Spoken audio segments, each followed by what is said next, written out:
So welcome to Whippoorwill Holler. I'm Miss Lori and this is Mr. Brown. We live in the hills of Arkansas. We love the Lord. Keepers of the old ways, but accept some of the new. We love to cook and we love to eat. We love to garden. It's in our blood. It's how we stay sustainable and fill our pantry. We do a lot of canning and preserving. We live a sustainable life. We love our family. We work hard. And every once in a while, we like to dance. So y'all join us. Having a good beef broth or chicken broth or vegetable broth, or what some people want to call a good beef stock, chicken stock, and having that in your pantry is, to a lot of people that prep for their pantries, it's essential, that's for sure, and mainly for cooking. But a good, hearty, healthy beef or chicken stock or broth is also good for your health. If you're sick or something like that, a good stock or a good broth is just, it seems to help a lot of ailments. So it's just a necessity in a lot of our pantries. Now, that being said, I also keep powdered, like bouillon. I also keep the better than bouillon in my refrigerator. I've always got some kind of backup all the time. But there's just nothing any better than your own homemade beef stock or chicken stock. So that's what we're going to be doing today. And I'm going to show y'all, I wanted to bring y'all along because I want to show y'all how I do mine. And I know a lot of people don't have access to maybe what I'll be using, but it kind of gives you an idea too. Because you can go to your butchers, your meat processors. You can even go to your neighbor that's maybe having a beef processed or something. But what I'm going to be using, because we buy pasture-raised beef from a local farm, we always have what is a cut of meat, and it is the beef short rib is what it is. And you can see that there's mostly fat, and there's bone, and there's a little meat in there. But I've got a bunch of this, and it's just not the favorite of our meat cuts. So, but it makes a wonderful beef stock. So I've got several pounds here, and that's what I'm going to be using. You can see I've got them here bagged up.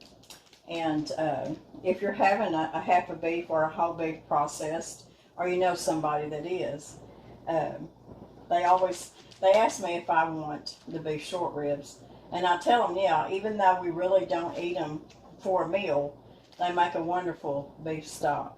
Now, I know a lot of y'all that make your beef stocks or your beef broth, you have different things that you keep on hand that you throw in your freezer to make your beef stock, like leftover bones, and of course all your leftover like onion peels, onions, carrots, just anything like that. We always throw in a bag and throw it in the freezer just for making a good stock. So whatever you use or whatever you can get a hold of, it's all going to be good, and it's going to be good for you. But today, that's what I'm going to be using is beef short ribs, because that's what I've got, and I got a lot of them. And it's going to make a very wonderful, wonderful beef stock. Now, any of the meat that does come out of these little short ribs, and there's not much in them, it's mainly bone and fat and gristle. You know, if it's tender enough, you know, I'll take it out, of course, and we'll eat it. But most of the time, it's not that big an issue.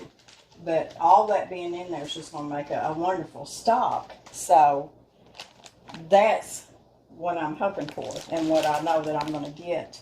You can see right here, a lot of these just don't hardly have any meat on it at all. But it's got a good sized bone in there, and everything's going to make a good stock. I've got my roaster here, And what I'm going to do is I'm going to start my beef stock out by roasting my beef short ribs. And I'm going to roast them till they're, you know, pretty much done. Or you can just, if you just want to throw them in there and just kind of sear them and roast them just a little bit. They don't have to be all the way cooked through before you start your stock. But the more you roast them, the better that stock's going to taste. It's just going to be a better product. So that's what I'm going to do. I'm going to start out my roaster.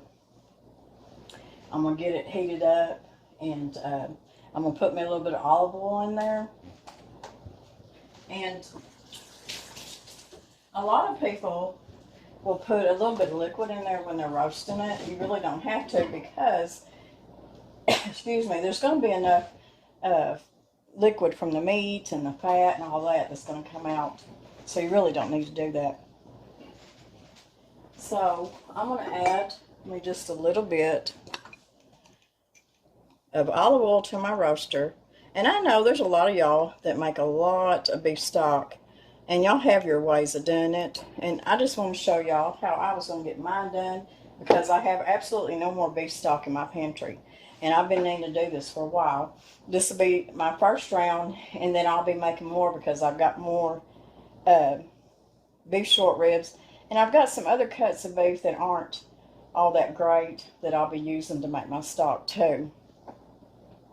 So what I'm going to do is I've got a little bit of olive oil in there. I'm just going to throw my short ribs in here. Now I'm going to season these short ribs up just like if I was going to cook them to eat them. I'm going to put all the spices on it.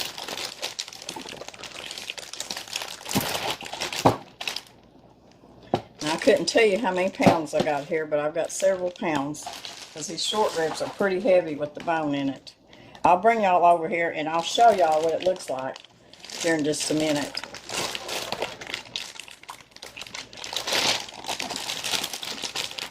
So I'm going to get all this in here.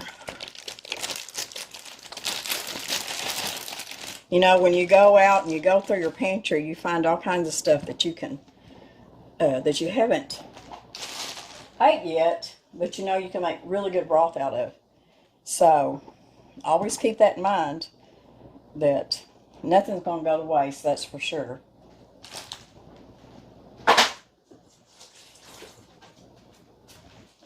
So what kind of seasoning do we want on this? Well, I'm going to season it to the way that I want my broth to taste. So I don't really want this to be really salty. You know how you buy already prepackaged, pre-made broth. Even if you get low sodium, sometimes it's still too salty. But even at that, I still want to salt my meat. I'm going to put some black pepper.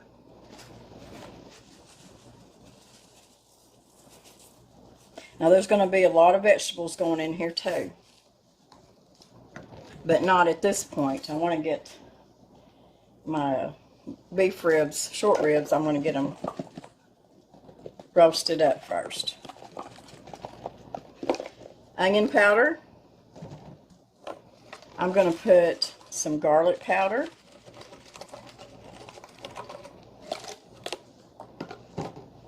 Let's see, I got salt, pepper, onion powder, garlic powder.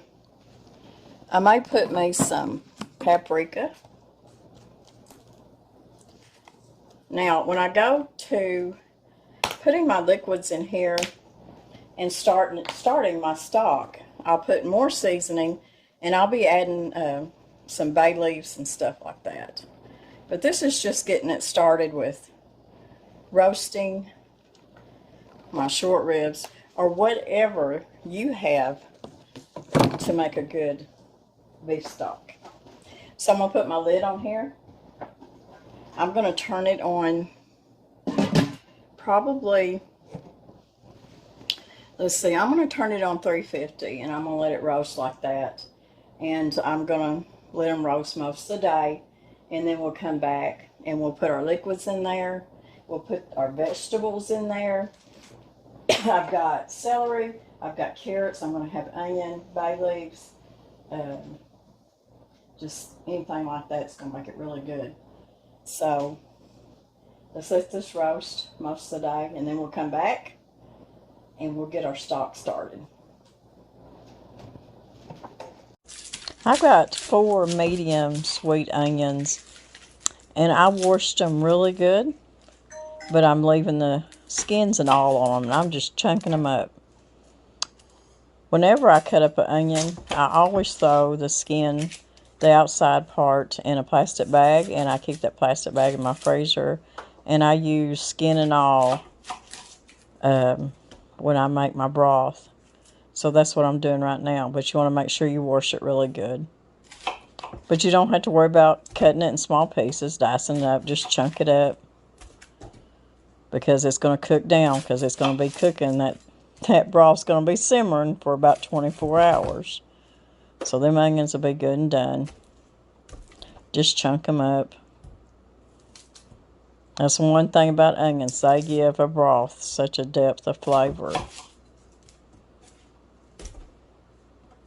Making our mirepoix for our stock, I'm going to cut up about a pound of celery.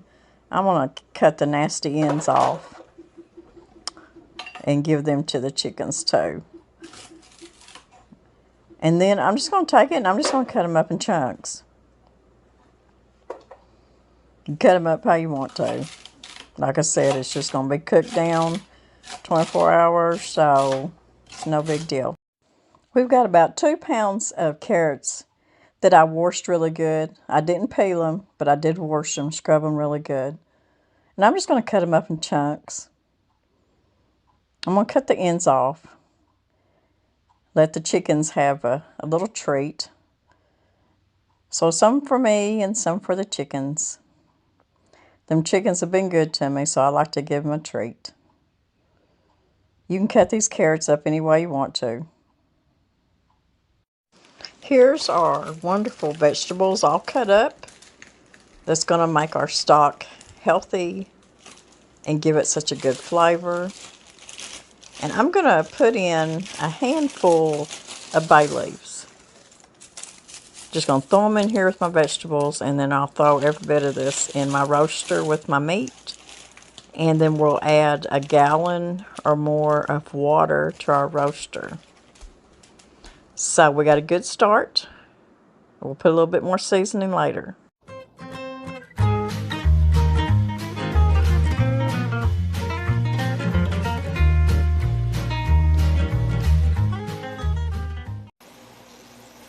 I want you to look at how beautiful these beef short ribs are. They look so good, don't they? You just want to eat them. The meat in between, like I said, it's kind of tough at this point. And down here in the bottom, it's already made a beautiful little broth down here. And it smells wonderful. But what I'm going to do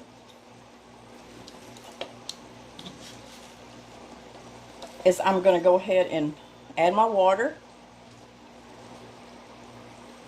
Now these roasted for about an hour on 350. Like I said, they're tough, but oh, they smell so good, and I just can imagine how good this broth is going to be. But so now we're going to add our water.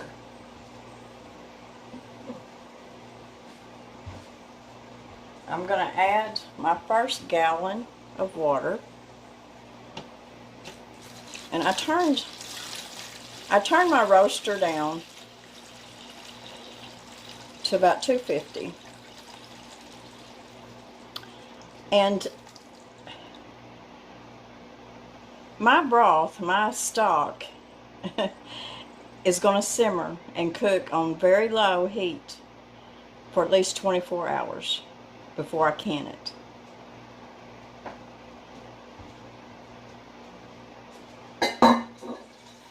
So I'm going to get a little bit more water. That was 1 gallon of water in my roaster. I'll try to get these down in here just a little bit better. I'm not going to need another gallon of water.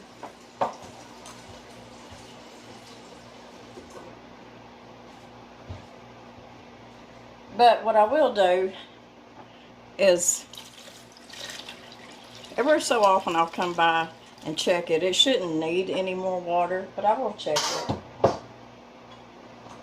Okay, I'm not going to add any more liquid to it because I've got a lot to put in here.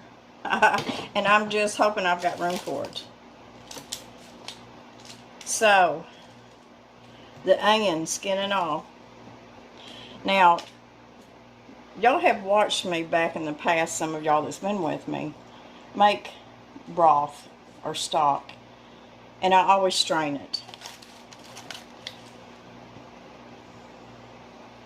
There was one recipe, one video that I did do making a stock that I added the carrots and the onions and all that good stuff. And at the very end, I took my emulsion blender, and after I took all the bones and all that out, and I emulsified all of the vegetables into that stock. I didn't strain the vegetables out. I just used that hand blender and just till they were, you know, liquid, just like with the rest of the stock. And it turned out wonderful. So we're putting all of our carrots, onions, bay leaves, celery. And if y'all are like me, this looks good enough to eat right now. And all this will cook down. I know y'all think, my goodness, Miss Lori, but it's going to cook down, I promise. I'm not going to add any more salt or anything else to it right now.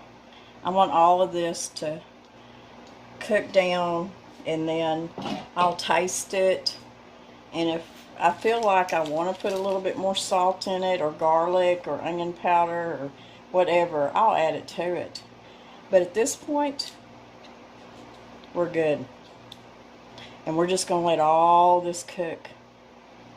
And like I said, I'm going to keep an eye on it. And I'll come through, and if it needs a little bit more water, I'll add some more to it.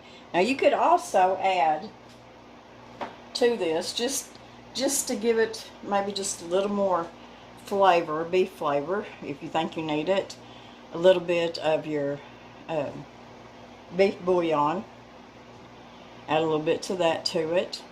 Anything that you have any idea that you know that would make it so good. In fact, I've got something I want to show y'all if I can find it.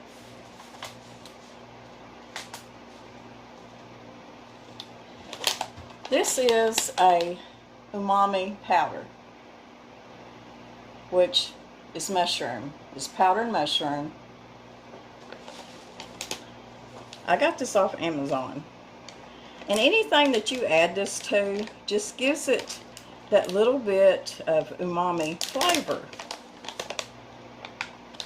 So at some point, I don't think I'm going to right now. I want some of this to cook down. I may add a little bit of the umami powder. And I'll put this down in my Amazon store down below in my information box, where all of my information and all of my recipes are for that video. This is a seasoning made from shiitake mushrooms. And this gives just all kinds of things, recipes, really good umami flavor. So, like I said, after it cooks down a little bit, I may be adding some of this to it. So, you know, just play with it. Put the stuff in it that you know that's going to just make it taste wonderful, and it's going to be healthy for you. And if you can't do a batch this big, do a small batch. Do it in your slow cooker. Do it in the Instant Pot. but this is going to make quite a bit.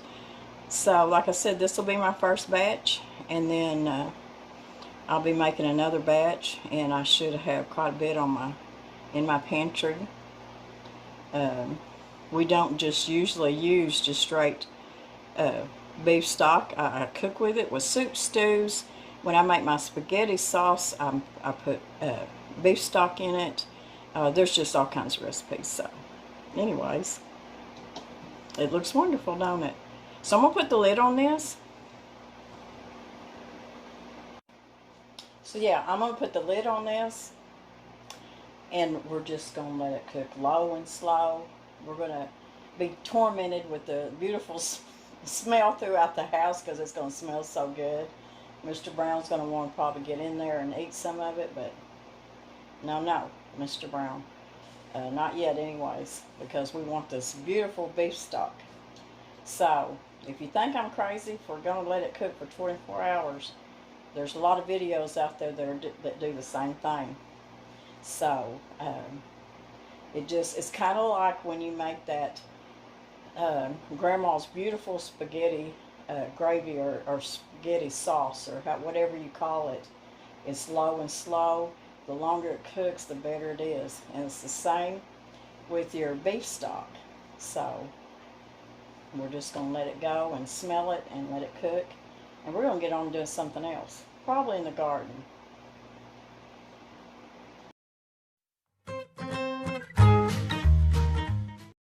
Our beef stock has been simmering for 24 hours. Everything is good and tender. The short ribs are tender. The bone is just falling right out of it. The vegetables are good and tender. And you can see how rich the broth looks. A really nice golden brown color. So I'm going to strain all this. I'm going to get the short ribs out, make sure I get all the bones, all the vegetables out, and then I'm going to have Mr. Brown help me to strain it good and get all the solids out.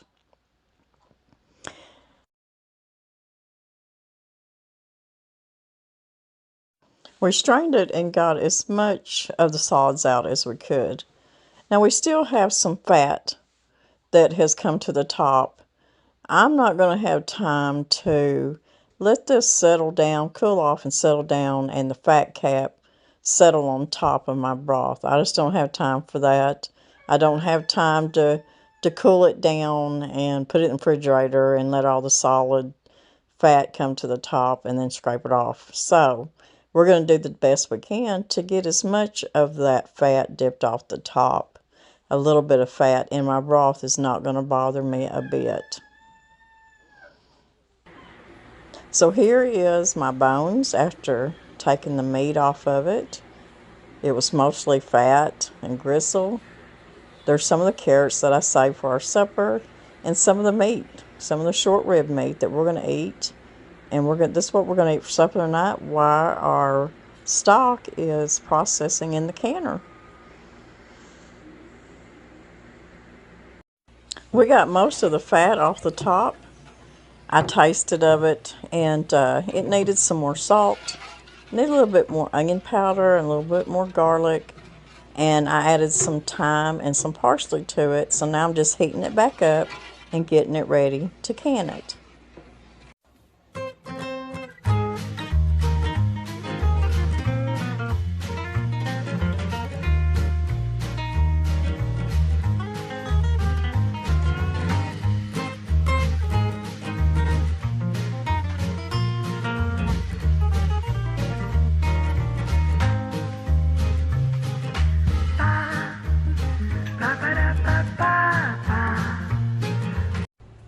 We got our hot jars, we've got our hot beef stock, and we're going to start filling our jars up. My jars have been washed, and they've been in hot water to get them hot. They've been in my canner sitting in hot water, and now we're just going to start filling them up with our beef stock. I'm going to fill them up to 1 inch headspace.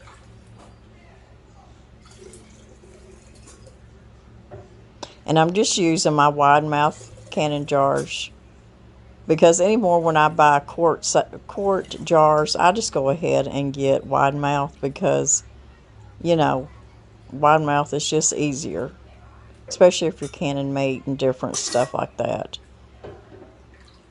So that's what I had most of, was wide mouth. So even for my stock, I'm going to be using them.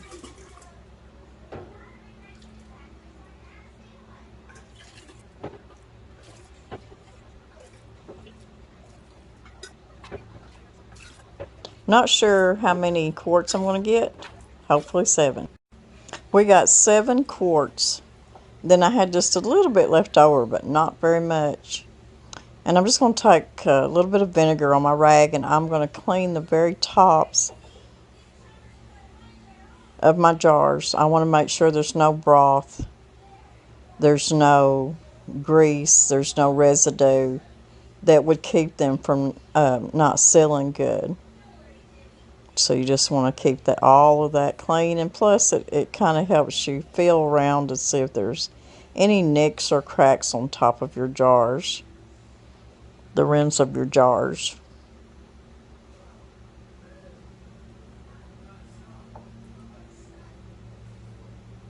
And I've got my lids, I've got them soaking in just some hot tap water, getting them ready. And you don't have to do bubble broth. There's no solids in it. There won't be any air bubbles.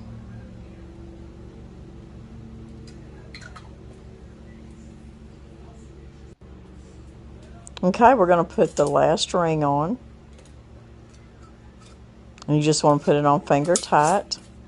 I usually screw it on, then I kind of back off with it, just like that. And then we're going to put our last jar in the canner.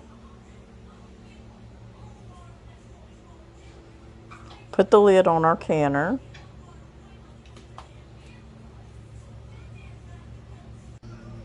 Okay, we got the lid on.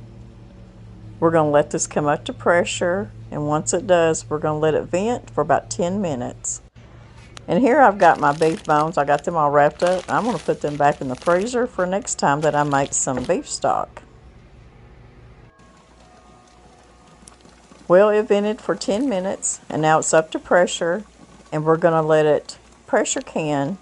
Quarts are 25 minutes, and pints are 20 minutes. So we're sitting here the next day, and I've got 7 quarts of some of the richest bone broth I think I've ever put up. My second batch probably won't be as rich, only because, you know, I'm only going to have the bones. I'm not going to have all that good meat and fat and all that stuff that just gives it all that good taste. But it's still going to be some really good broth, using nothing but the beef bones. And I will be using them because there's always a second batch of either chicken broth or beef bone broth or something always happening, because if any way possible, I always use all of my bones and all of my seconds and all of my vegetables and just all my stuff. I always try to use it at least twice to get at least 2 batches of some kind of broth or stock made. And this is some really beautiful stock here. There is a little bit of fat left on top. We tried to get as much off we could. Like I said, we just didn't have time to be putting it in the refrigerator and letting it congeal and set up to where we could just skim it off. There was no time for that. So we done the best we could. But a little bit of fat on top of this broth ain't going to hurt nothing. You know, back in the 1800s, as far back as that, they used to preserve meat in lard. They would take cuts of meat like duck and squirrel and pork and chicken and stuff like that, and they would put it down in a jar and cover it really thick and with lard, and it would preserve that meat anywhere from 1 to 6 months, they say. I've never done that kind of preserving, but that's the way they used to do it in some cases. But just having a little bit of fat, a little bit of a fat cap on top of your meat that you can, or your broth, absolutely does no harm. You can take it right off when you open your jar up. It does help too in some instances. It's just a second seal on top of whatever you've preserved, your broth or your meat.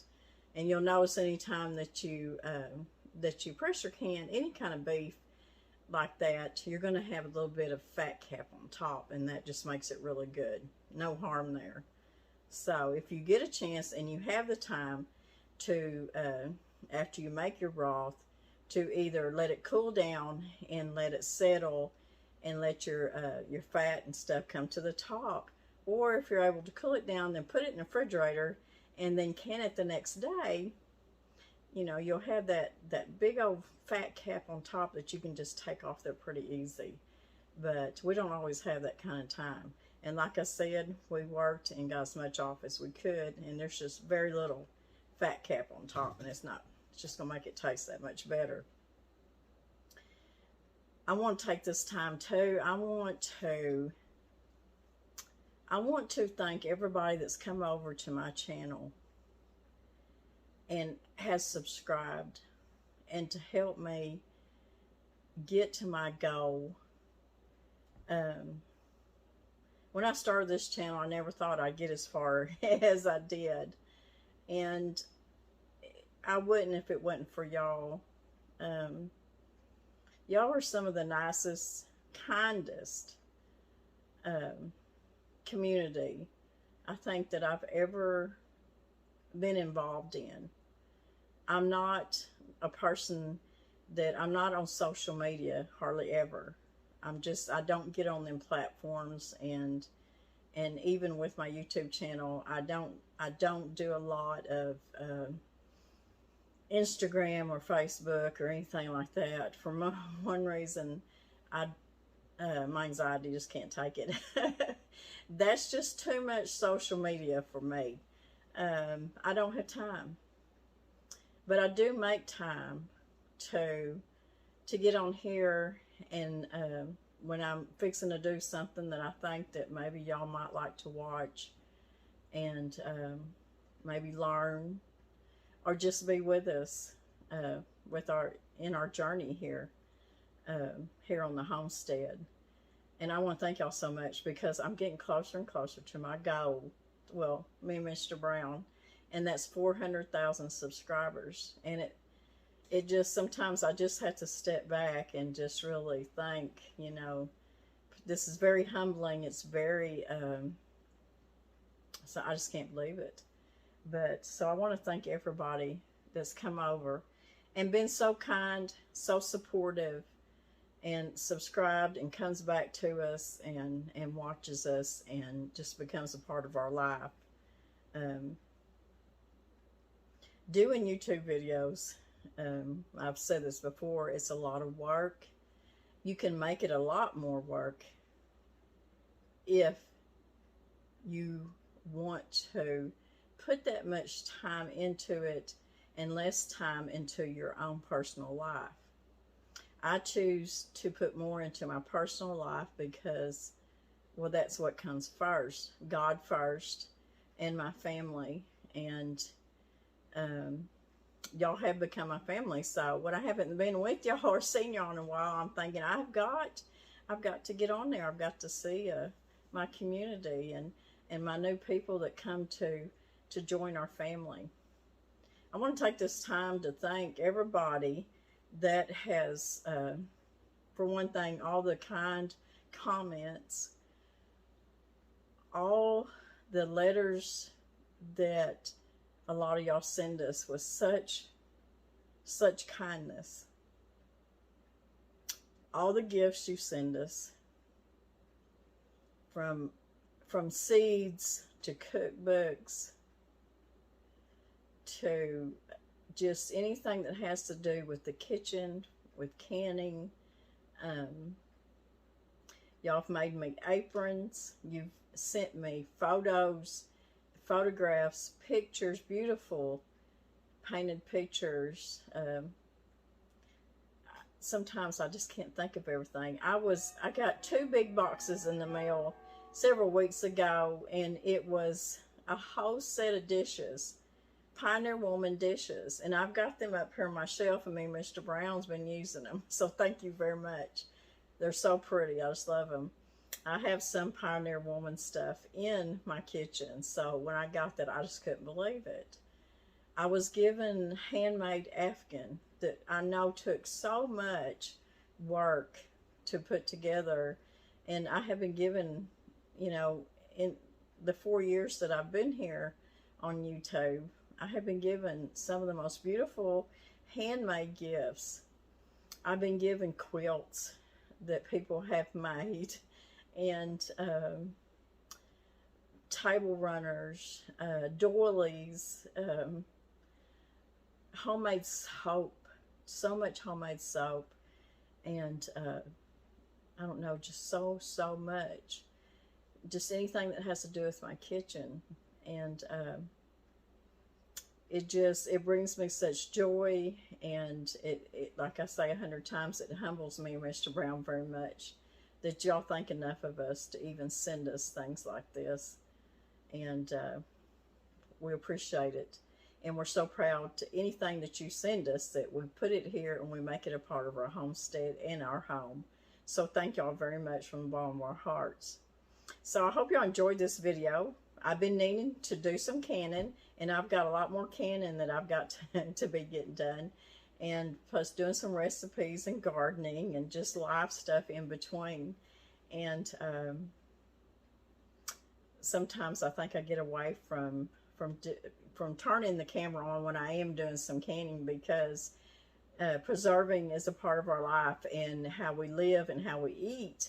So it's just so typical for me just to start canning something up and not thinking, wow, I need to turn my camera on, you know, and this is something a lot of people want to learn to do. But when something is such a part of your life and you just do it so much, sometimes you just kind of get ahead of yourself. But I want to tell y'all too, and we've talked about this off and on, but it's getting closer and closer. Me and Mr. Brown retiring, and it's getting closer for Mr. Brown than it is me. I'm going to have to go a few more months than he is, and it's just because the way things fall. But he is going to be retiring from school, and I am too, pretty soon. He's going to go at least to December, and I'm going to go ahead and finish next year's school year out, and then we'll be retired. I want to do a lot more once we get retired. I'm not saying I'm going to be doing videos every day. There's no way that you can have a normal life and do that. There's just no way. But it will free me up to do a lot more research on things and to do a lot more, that's for sure. One thing that I can say that I'm very proud of, and I know if Mr. Brown was here, but he's still at work right now, he would be saying the same, is because of y'all and the support y'all give us in watching our channel and watching our videos all the way through, it has helped us. And I'm just going to say that with all of our hard work and hard years working in the school system and everywhere that we have worked since we were very, very young, and at this point, Mr. Brown and I are debt-free, and that's where we want to be when we retired. So I have to say that I'm just very proud of that fact. And we live as simple as we can. We don't drive brand new vehicles or high dollar vehicles. We don't have a high dollar home. We just don't. We don't have any debt. And that's just something, if any of y'all are in that circumstance, it's something to be really proud of, especially this day and time, because it just don't look like it's getting any cheaper or any better. So if you're debt free, especially if you're fixing to retire or you have retired, it's just a little bit of breathing room there that you just don't have to worry so much. So anyways, that's really some exciting news for me and Mr. Brown, that retirement is coming closer and closer. And with that being said, we're hoping, unless life things happen, we want to do some traveling and we want to meet some people. So that's really getting exciting. I can't wait to do that. So I hope y'all enjoyed this video. I enjoy being with y'all. I enjoy y'all being in the kitchen with me, and always enjoy teaching somebody to can. I get a lot of people telling me that they can be in their 60s and 70s and said that they either never have canned and preserved and put food up, or they haven't done it in 30 years and they're getting back into it. And that makes me so proud of them. So anyways, I will be making another batch and getting it in the pantry. And with gardening season coming up, there's going to be a lot more of preserving, whether if it's canning or freezing or dehydrating or whatever, it'll be going on. So I'll probably see you guys hopefully maybe at the end of this week. I'm putting out a video, of course, here in the middle of the week, and maybe we'll see how the garden's doing. Maybe I'll show you how big pork chops and bacon and peach is getting. But just different things that's going on around here at the homestead. So y'all have a wonderful rest of the week. School is about to shut down here pretty soon, a couple of weeks. So things are kind of eased down just a little bit here. So y'all come back and see us. Y'all know how much we love y'all. And y'all just be careful and take care. And know that we always are thinking about you. So God bless everybody.